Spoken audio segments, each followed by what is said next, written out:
As a rabbi, people often feel comfortable telling me things they might not share with others.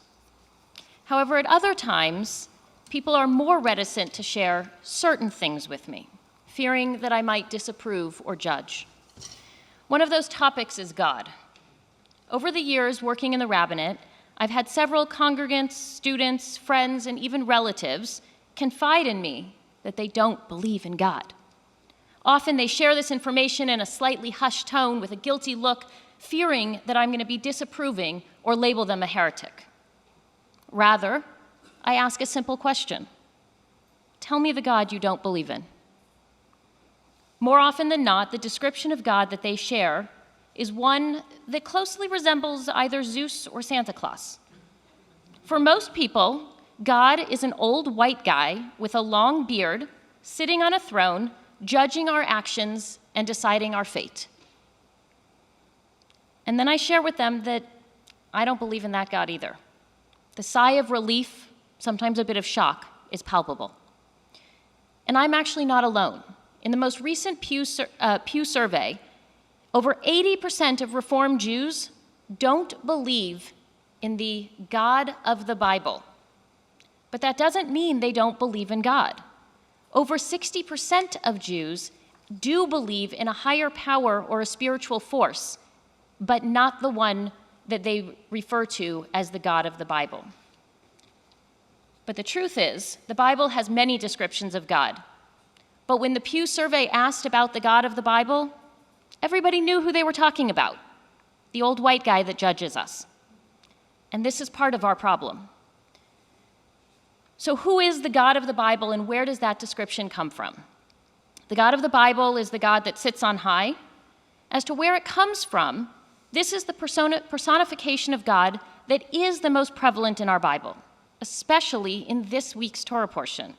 We are told that if we do as we're commanded, we'll have a life of comfort. Our enemies will be vanquished, our harvest will be plentiful, and our children many. But if we fail to follow God's rule, we will be the vanquished ones. The skies will cease to produce rain for our crops, and our women will be barren. While this can seem harsh, for our ancestors, it could also be comforting. The implication of this God is that we are in control of our own fate. If we are a good person, we work hard, we play by the rules, then we will have a life of general, if not explicit, comfort. And when things aren't going our way, all we need to do is change our behavior, and all will be right again. Now, if only the world did work that way, maybe more of us would be okay with it. But unfortunately, we know that that's not the reality we live in. We've seen too many people suffer, and too many evil people seem to thrive.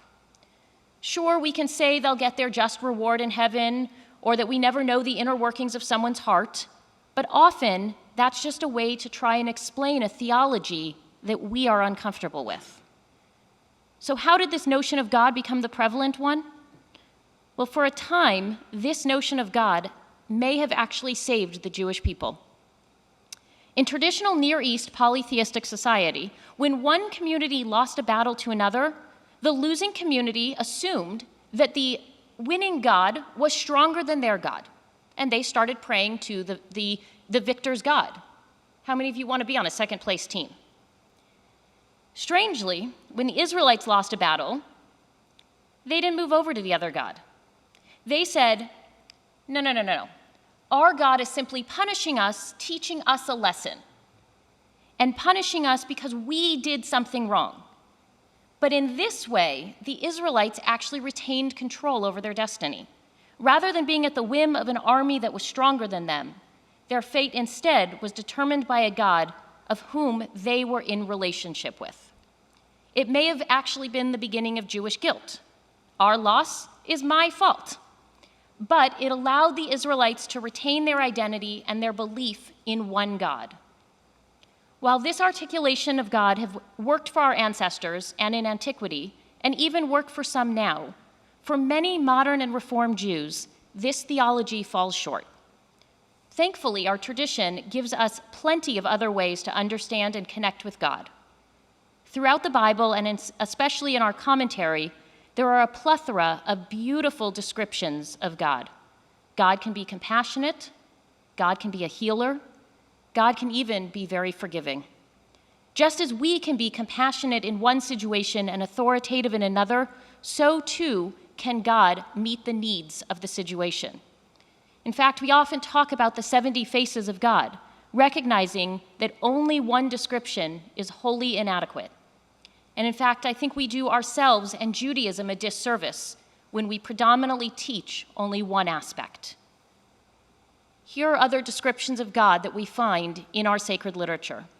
We have God the Creator from Genesis 2 that delicately formed the first human being from the dust of the earth and blew life into Adam's nostrils.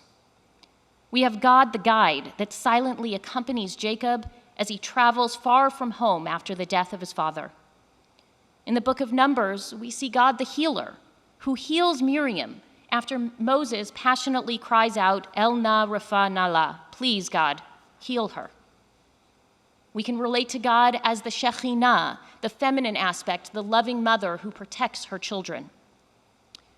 Or we can choose to relate to the God that we often see in the High Holiday liturgy, one who wants to forgive us and holds the gate open as long as possible to allow us to come through. My favorite description of God and of God's relationship with us comes from the Kotzker Rebbe. He taught, "Where is God to be found? In the place where he is given entry." This was later re-articulated by Rabbi Abraham Joshua Heschel when he described God in search of man rather than man in search of God. God wants a relationship with us.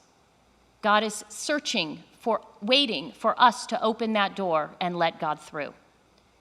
Each of these descriptions speak of a God that wants to be in relationship with us, not one that wants to rule over us. For me, and for almost 80% of Reformed Jews, this vengeful and authoritative God is not the one that we relate to anymore. And while it may not be what most people think about when we say the God of the Bible, these descriptions are no less authentically Jewish.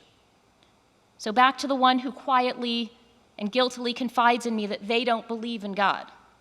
Once the possibility of relating to God in an entirely different way is presented, the conversation often shifts to how we can find and or make room for God in our lives.